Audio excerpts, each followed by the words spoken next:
This KFAN podcast is sponsored by Builders and Remodelers, exclusive Twin Cities provider of Elements Windows. Get the highest quality windows at unmatchable value. Visit buildersandremodelers.com for more details.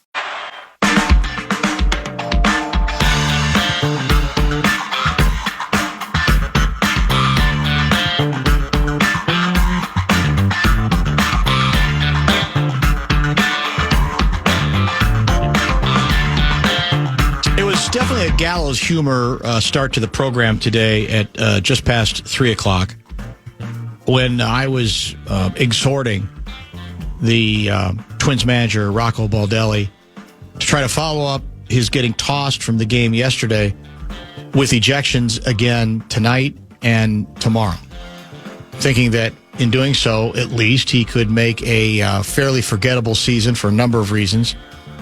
A little bit more entertaining and perhaps become the first manager ever to be tossed from 3 consecutive games. And that rather, satiric conversation kind of morphed into the ongoing discussion about the difference between emotional managers and coaches and more stoic ones.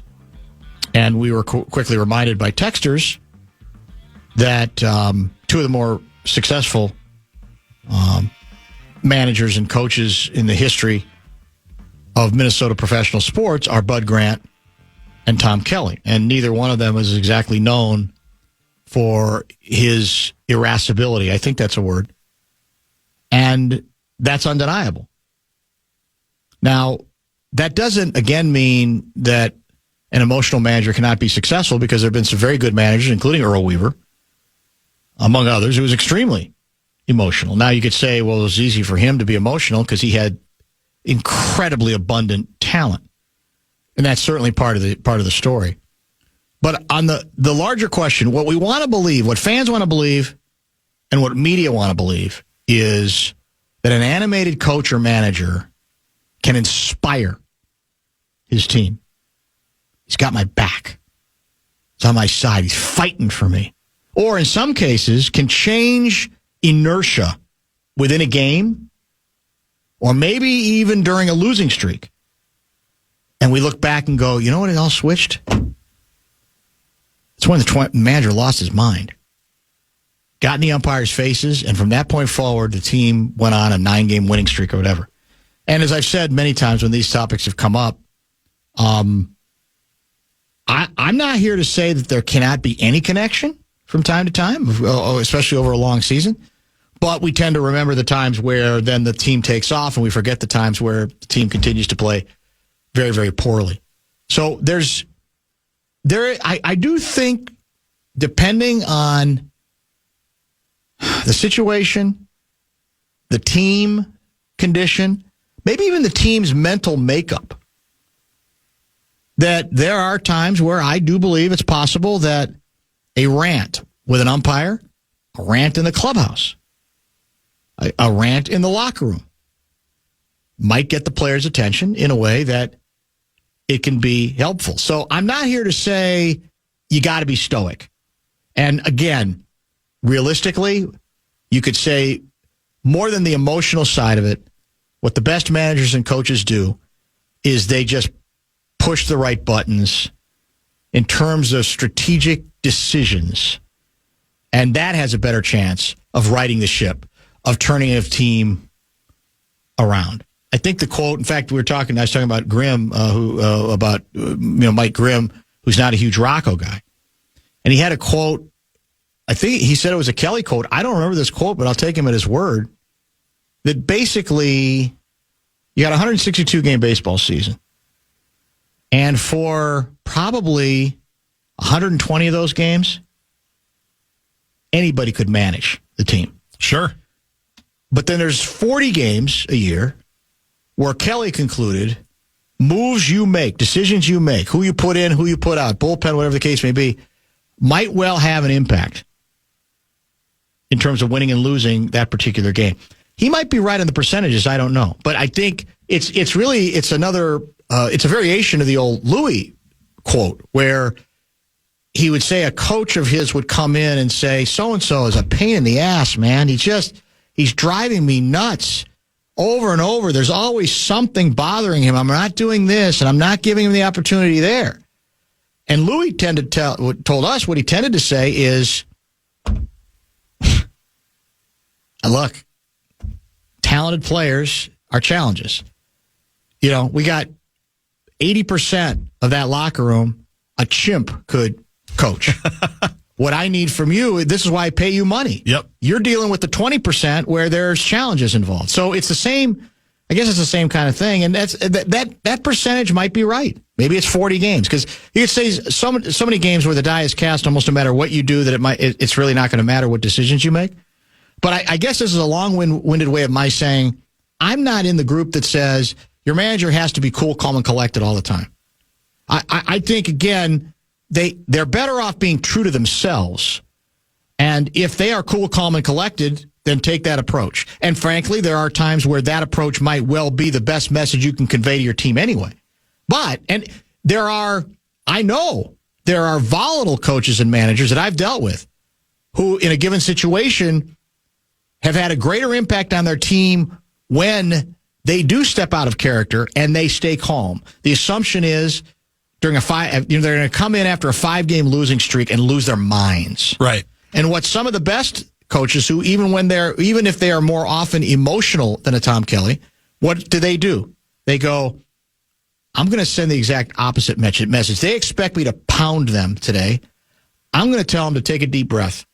I'm going to tell them, you guys can be fine if you do A, B, and C. So there's always a place for a person to sort of go counter their personality, but I don't think only cool, calm coaches succeed. There are definitely emotional coaches, if they're true to themselves and they don't play the emotion card every 15 minutes, can also be quite effective. We know who they are. I mean, there's tons of examples there too. Are there not? The best coaches know what their team needs, right? And that's how they respond. They might have their normal personality, their usual way that they operate, but they also have a feel for the team of knowing maybe I've got to push a little harder here, maybe I've got to back off a little bit there.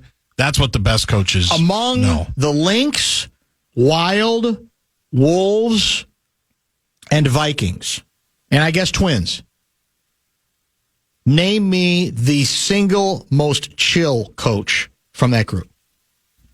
If you had to rank chill factor. Rocco. You put Rocco 1. It's close with KOC.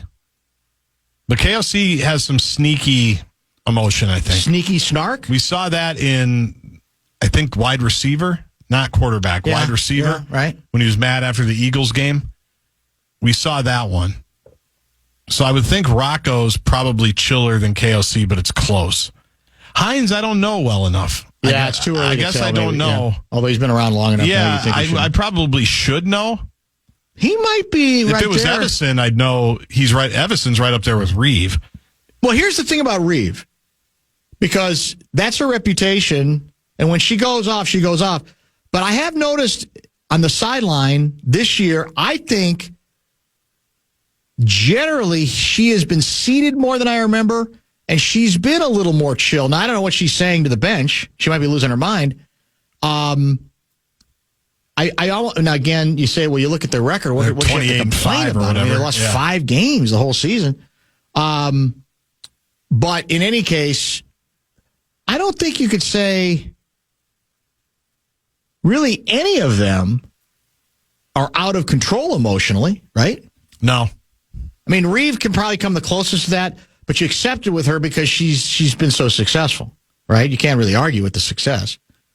And the rest of them are all, the rest of them are all fairly chill to varying various degrees, right? Yeah. Let's make this our 412 break. Don't forget Ben Goessling. He will help us review the scrimmages, joint practices, I guess I should say, with New England, and preview our second preseason game, all the action beginning right here with a pregame show at 10 a.m.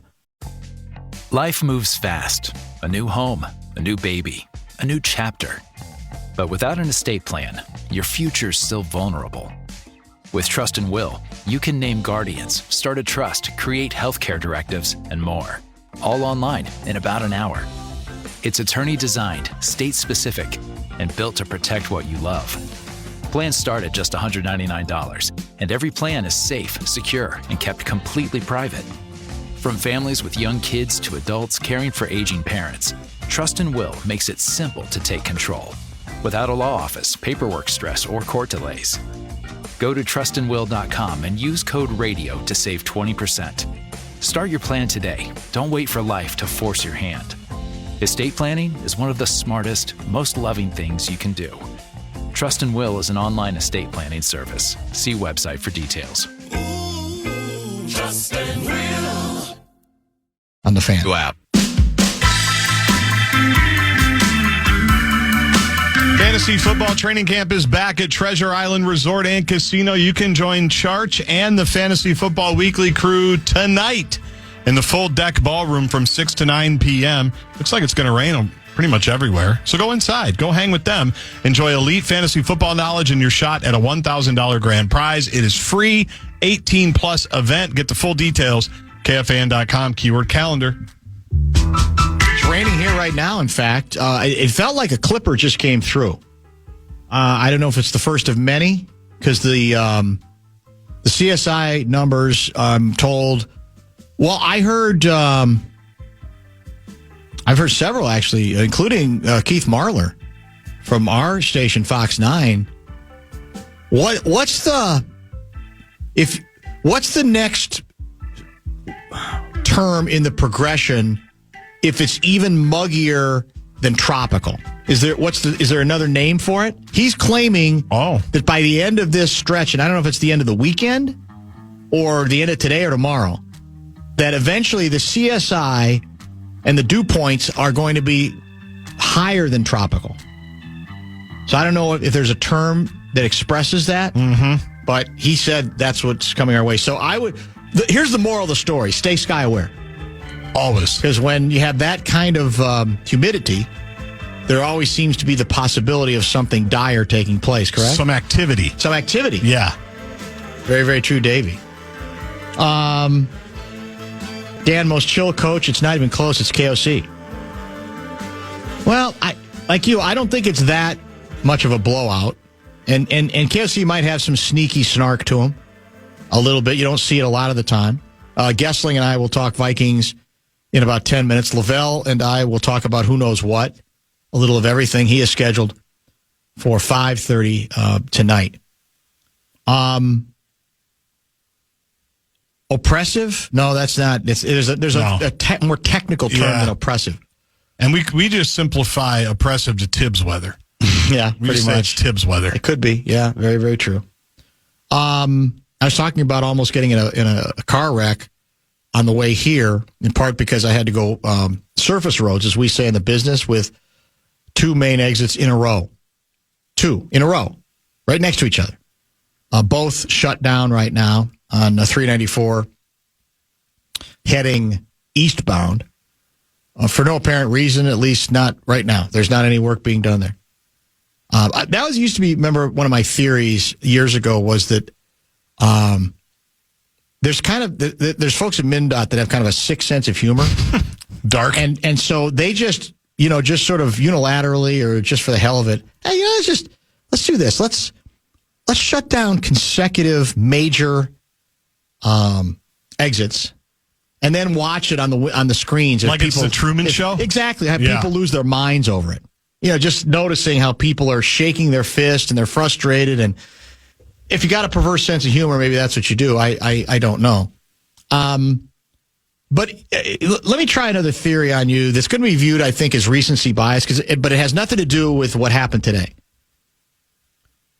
I think the science tells us that the vehicles we drive are safer than they've ever been. Now, there is variation there depending on the vehicle, but in general, I think they're a lot safer than they used to be, right? I think so, yeah. I think, on the other hand, driving skills are getting worse with every year. I honestly do. I think, and I'm wondering, again, we've talked about, we had that period where there was hardly anybody on the road, where it was almost like people either forgot to drive or decided we can drive as fast as we want to. But I honestly do think that the lack of, and again, there's phones now. There are more distractions for people. That's a significant part of this thing. I think it's a lot of it. And so is it all of that, or is it I don't care, or is it I don't even have a greater understanding? I think I've talked about this before. There are intersections in which if you're coming from three directions, there is a stop sign. But from direction 4, there is no stop sign. Mm-hmm. Now, if I understand the rules of the road right, that means that even if you are stopped at the stop sign, you still have to wait for the car who is driving in the lane that does not have a stop sign. Inbound traffic does not stop. That's it. You do have to wait. It's usually pretty boldly written. Yes. Inbound traffic does not have to stop. Right at the stop sign. It'll say that for you. Why do I think an increasing percentage of drivers have difficulty comprehending that? Or is it they're so frustrated they don't care? The car's not really close enough to me yet where I can just go ahead and go. Or do they just get confused or whatever? And then the beauty of it is, if you're in the lane that doesn't have a stop sign and you have the audacity to continue to drive into the intersection, occasionally you get the look like, what are you doing? Yeah. So which almost tells me they're not looking at the sign. They see, stop sign here, stop sign to my left, stop sign across from me. That must be a stop sign coming from the other direction. They're not looking at the stop sign, or I'm going to zag. They've been worn down by people inbound that stop even though they don't have to, and that annoys them. Yeah, there's some of that too. Because that also happens. That happens here constantly on our little road here by West End, where there's the pedestrian crosswalk, but there's no stop sign. Oh, yeah, you're right. And people that aren't familiar with it, they just full-on stop. Because it does feel like there should be a stop sign. You're right. And so, depending on the day, I try to give a little bit of grace. But when I'm turning in there, and you go by, Crave and everything that's right there, Rojo, Hope Breakfast Bar, right. Cub Foods is on the left. I know exactly where you mean. I always kind of profile and go, do I need to already get over into the left lane because this person's going to stop? They're going to stop. One that's in front of me. Anticipate. Even though they don't have to. No one has hit the crosswalk sign. There's nobody that's even standing in the crosswalk, but they're going to look and they're going to see a car because on the right, there is a stop sign. You do have to stop. But the people, again, coming in from whatever street this is, Park Place or Xenia, you don't have to stop, but people do it. I'd say if I'm there 5 days a week, it's 2.5 days a week. That's true. Where someone just full on stops either direction. So maybe people are just worn down. They assume that the people are going to stop anyway, even though they don't have a stop sign, because there's not paying attention on both sides of that one. Not paying attention to the sign that says they don't have to stop, and not paying attention that you don't have to stop. How difficult also is it to, when you're in let's say, a grocery store parking lot, and there are several in the parking lot, several spots from which people wanting to walk into the grocery store, prepare to walk across a crosswalk. Mm-hmm.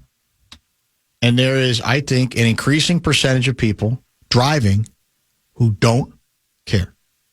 They just go. Or they're not paying attention.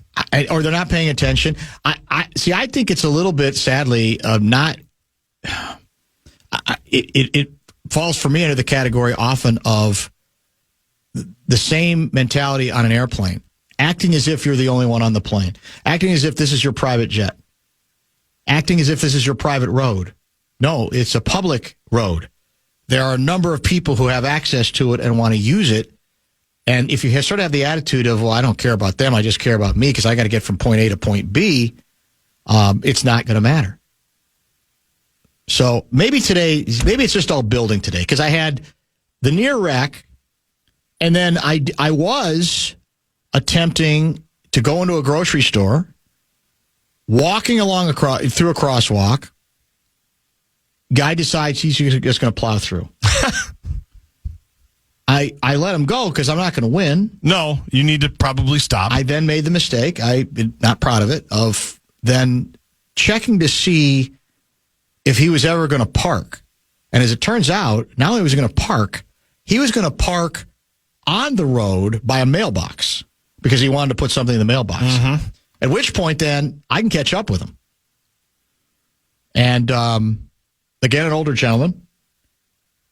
And I approached him. I said, "Excuse me." What? I said, "You familiar with the crosswalk there? The people use to try to get into the grocery store? What are you talking about?" I said, "Well, you practically just ran me." Now exaggerated. You didn't almost run me over. Mm-hmm. I said, although you could have if I kept going. I said, you just literally went right in front of me. I was right there starting the intersection, waiting to get eye contact with you, which is what you're supposed to do if you're a good driver, to pay attention about what's happening. And he just kept going. And he looked at me like I was, from Saturn or whatever. But he made sure he mailed his package. That was the most important thing for him to do. So maybe it's just all culminating today. And it was a couple of weeks ago where you came in talking about roundabout etiquette. So you've had that going this summer as well. And again, what is it? It's people who are too aggressive, and then people who aren't aggressive. Wait a minute, do I go? That's it. I don't know. Nobody knows what to do. Do I go or not go? Nobody knows what to do. And that's hard at first, but then you kind of get the hang of it, don't you? Don't you kind of get the hang of it after a while in the roundabout? You got to figure it out. Evidently not. Apparently not. All right, let's do this. Let's take a break. Bottom of the hour. Ben Goessling. We will review with him the practice days with the New England Patriots and the Vikings. And for whatever it's worth, preview a preseason game that probably isn't going to be highly anticipated, other than it gets us one game closer to the start of the regular season. All that is next. Life moves fast. A new home, a new baby, a new chapter. But without an estate plan, your future's still vulnerable. With Trust and Will, you can name guardians, start a trust, create healthcare directives, and more. All online in about an hour. It's attorney-designed, state-specific, and built to protect what you love. Plans start at just $199, and every plan is safe, secure, and kept completely private. From families with young kids to adults caring for aging parents, Trust and Will makes it simple to take control, without a law office, paperwork stress, or court delays. Go to trustandwill.com and use code RADIO to save 20%. Start your plan today. Don't wait for life to force your hand. Estate planning is one of the smartest, most loving things you can do. Trust and Will is an online estate planning service. See website for details. Trust and Will. In the fan. Man.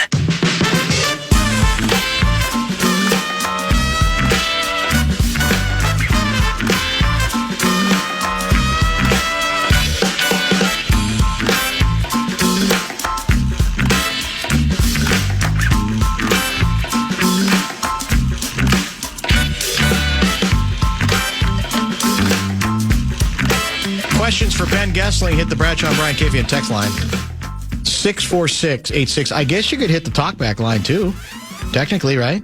Is that up for repairs on Fridays? No, it's available. We could try it. You sound skeptical. It's available. Right. We could try it. Well, we'll do the best we can. We'll make it work one way or the other as we say hello to Ben Goessling via the Connecticut Water Systems hotline. We all know that there's greater import on what took place the last couple of days, the practice sessions between New England and the Vikings. So before we review it a little more, what already has taken place, what can we get out of that is useful out of tomorrow's second preseason game of the season?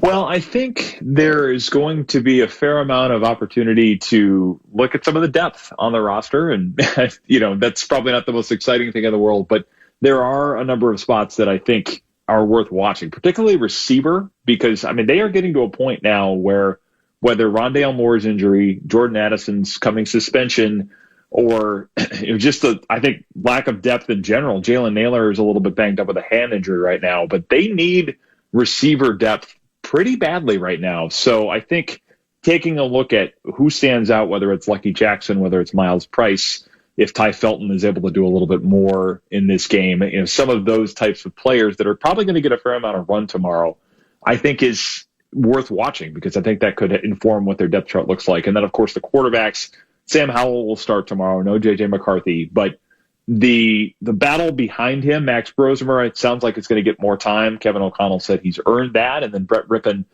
trying to shake off a tough outing last week. So there's, I think, a little bit of the question of the quarterback depth. And then I think the wide receiver thing is certainly worth watching tomorrow because of the needs there. So, I don't know if that is enough to entice everybody to plan their entire Saturday around it. But I think those things, coupled with Kevin O'Connell mic'd up for the entire third quarter with PA and company, should be interesting watching as well. Did he refresh my memory? I know JJ has done it a couple times before.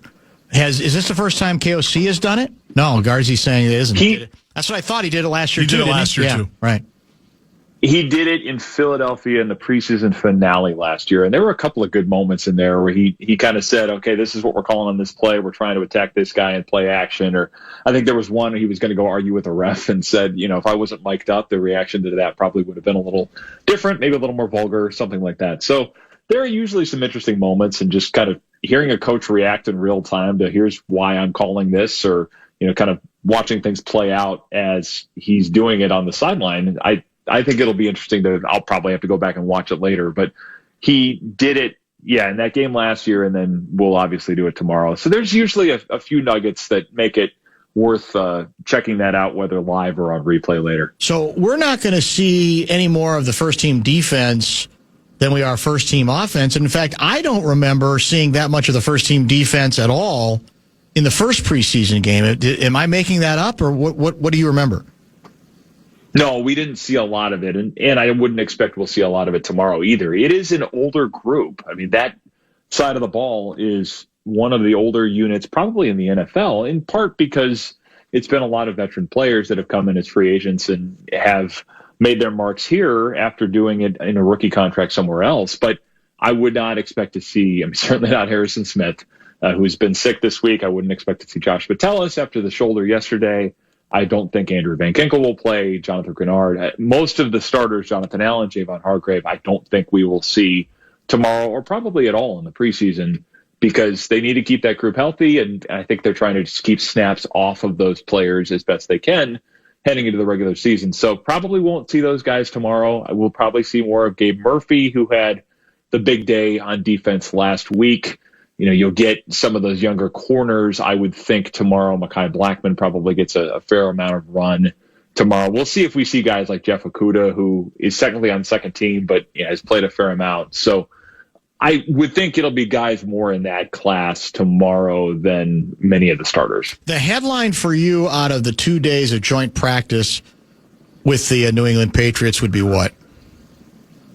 Well, the turnabout at quarterback probably is the big one, because obviously Drake May was the guy that they tried to move up to get in the draft last year. It was a guy that they were very excited about. And then when he comes in that first day, I thought looked better against that defense than probably anybody else has. And it's not exactly apples to apples, because they know everything the offense is doing, the Vikings offense is doing. So it's a little bit different than a team coming in and you're not exactly familiar with every little thing that somebody does on another team. But he had touch, he had anticipation, he had arm strength, he had mobility. A lot of things we have seen it in segments from J.J. McCarthy. He put all of that together awfully well and awfully impressively in that first day. And then you're kind of saying, okay, what's the second day going to be like? And J.J. McCarthy probably had his best day of camp, or on a very short list of his best days of camp yesterday. Had, I think, 12 or 13 straight completions at one point, had 5 red zone touchdowns, just looked decisive, looked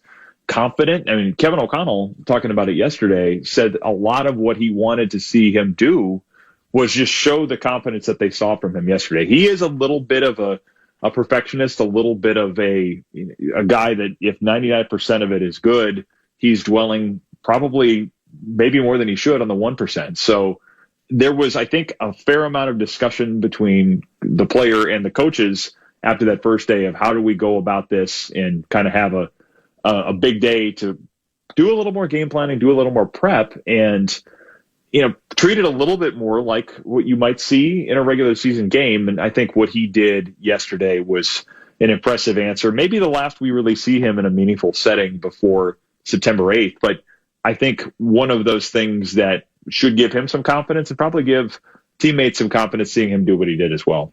Is there any, what percentage chance do you put on the Vikings going outside the current roster in at least the short term to give themselves a little bit more insurance at wide receiver?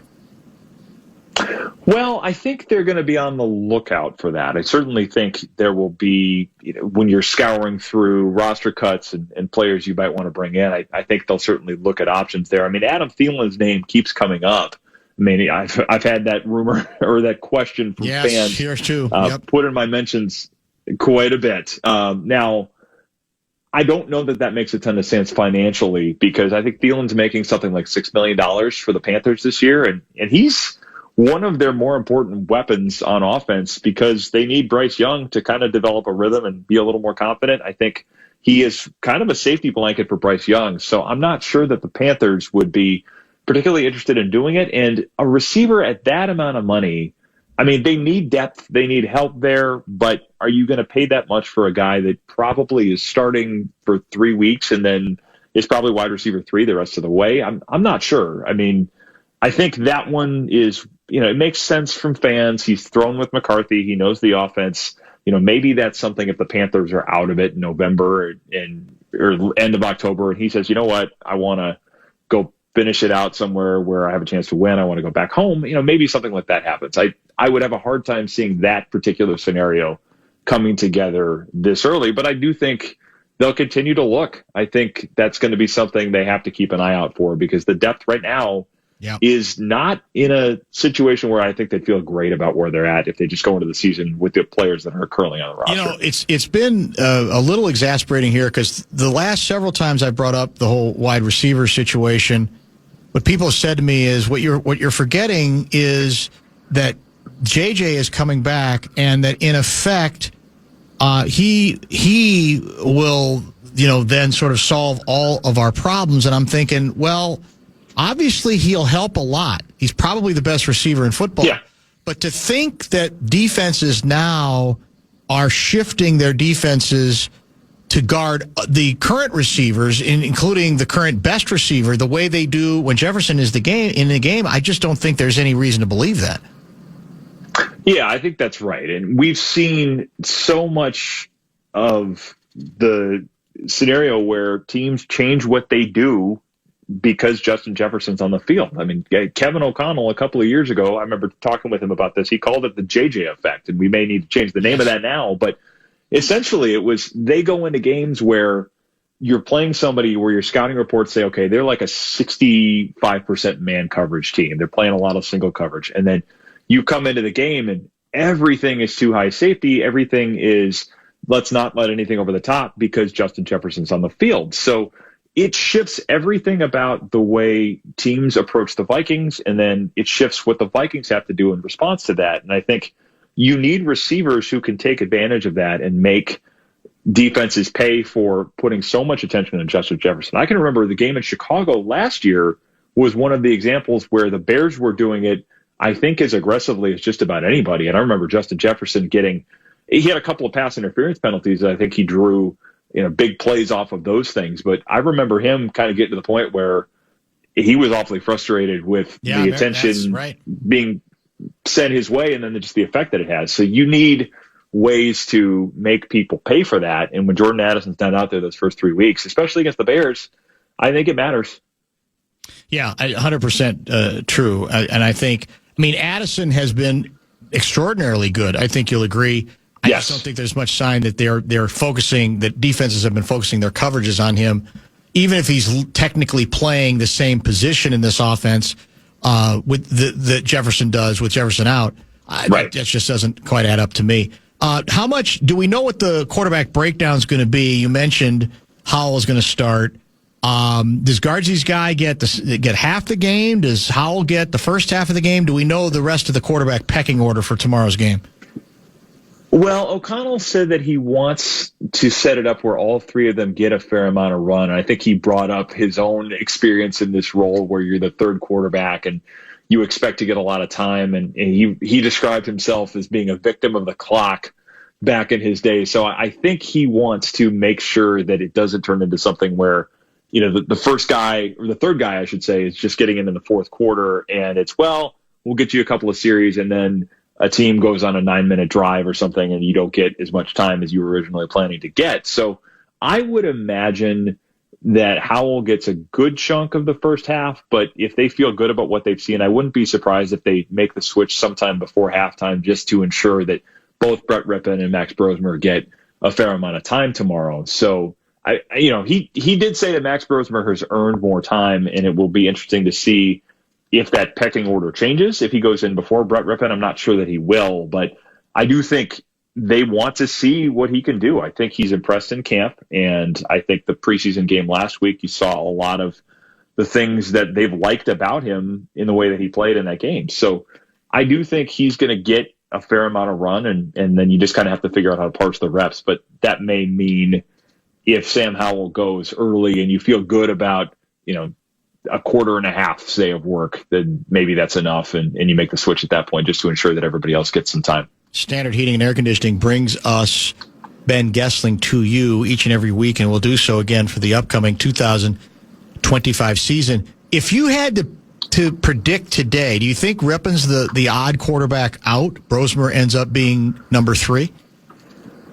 I think that's certainly a possibility. I mean, Brosmer has looked good enough that I think they'll consider that pretty seriously. The thing Brett Rippon has going for him is he's been in the offense more than anybody, J.J. McCarthy included. So that, I do think, helps. I think they place some value on that. I think there is, that could be the kind of thing that maybe breaks a tie. But I think they like Max Brosmer, and I think there's enough attention on him, particularly if he plays well in the preseason, that it gets harder to get him through waivers. I mean, you're probably talking about either of these guys being on the practice squad in an ideal world, because you'd only like to keep 2, but use that other spot on somebody else. But the thing that will be interesting here too is that with Addison being suspended, they kind of have an extra roster spot to play with somewhere. That could be at another position.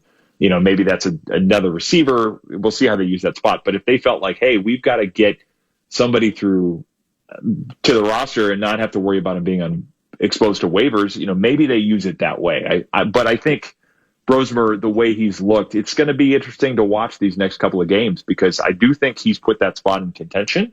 And I think Sam Howell certainly played well last week, but Sam Howell needs to continue to assert himself. I think tomorrow is an important opportunity for him as well. As odd as this might sound, I ran this by Guardsy either yesterday or the day before.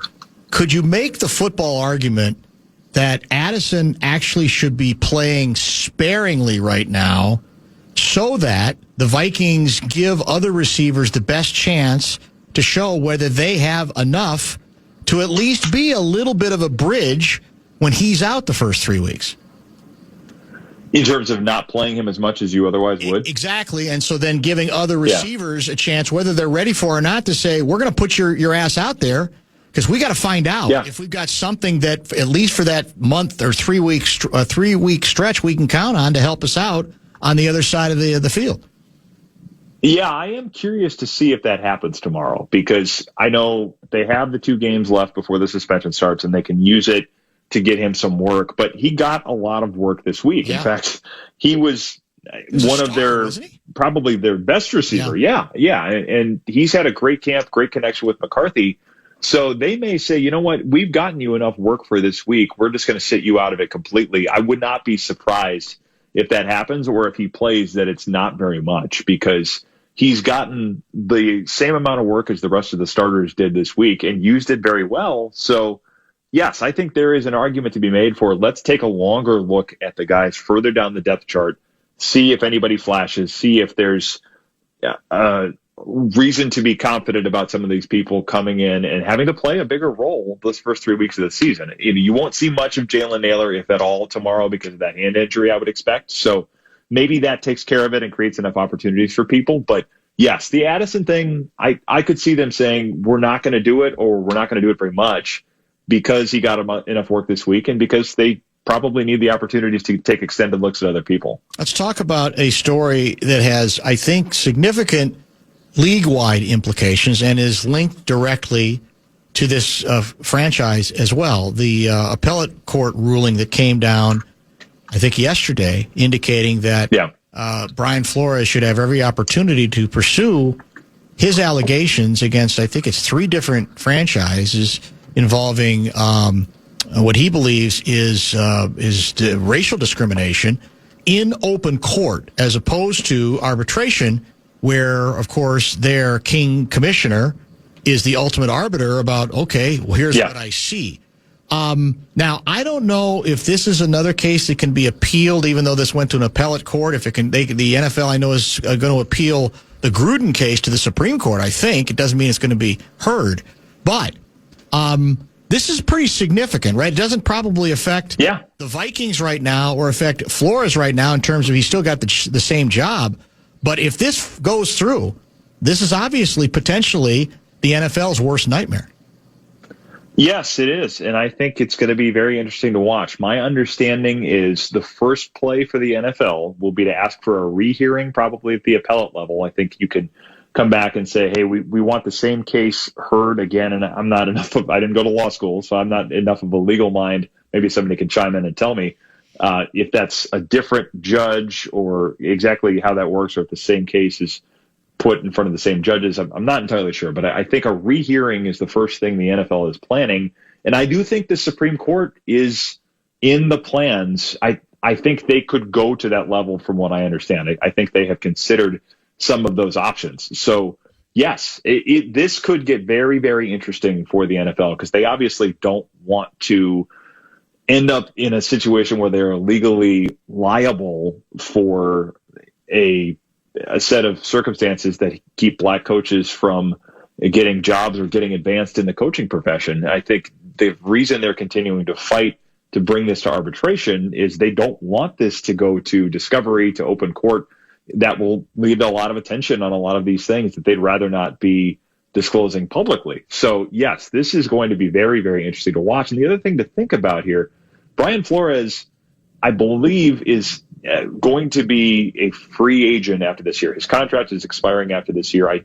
To my knowledge, he has not under contract beyond this season. So if this is going on and all of that in his own case is heading forward, possibly around the same time, what that does to how teams view him in that setting will be, again, the timing of it could get very, very interesting. I might be asking you an unfair question because there are legal implications here and you're not an attorney, but the assumption is that a lot of this stuff was collectively bargained in terms of who ultimately judges these kinds of cases, either the NFL or in this case the commissioner being, the ultimate judge, or an actual judge. So when a court makes the ruling, 2 rulings, like I said, 2 different courts, the Gruden ruling of 4 days ago, and then the B-Flow ruling yesterday, how do they accommodate, how do they still say no matter what was collectively bargained, we can't go along with keeping this out of open court? Do you understand how they're able to make that legal argument? Well, my back of the napkin read on that would be that the collective bargaining agreement is between owners and players, not owners and coaches. So the fact that the coaches don't have a union probably means that a CBA and the CBA governs a lot of things in the NFL. The CBA governs most of the rules that we see established, but that has to do with players. Coaches are not at the table.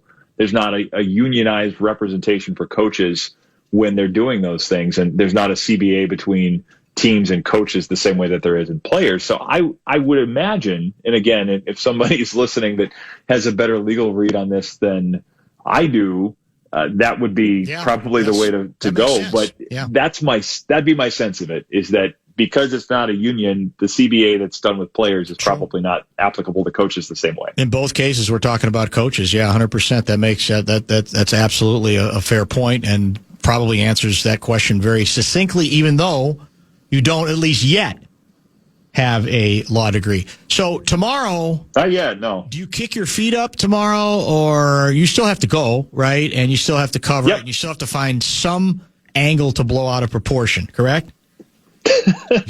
Yes, I still will be there. I still will be on the pregame with Muss. We'll be there for all of the Strib varsity pomp and circumstance, which I think we're doing again tomorrow.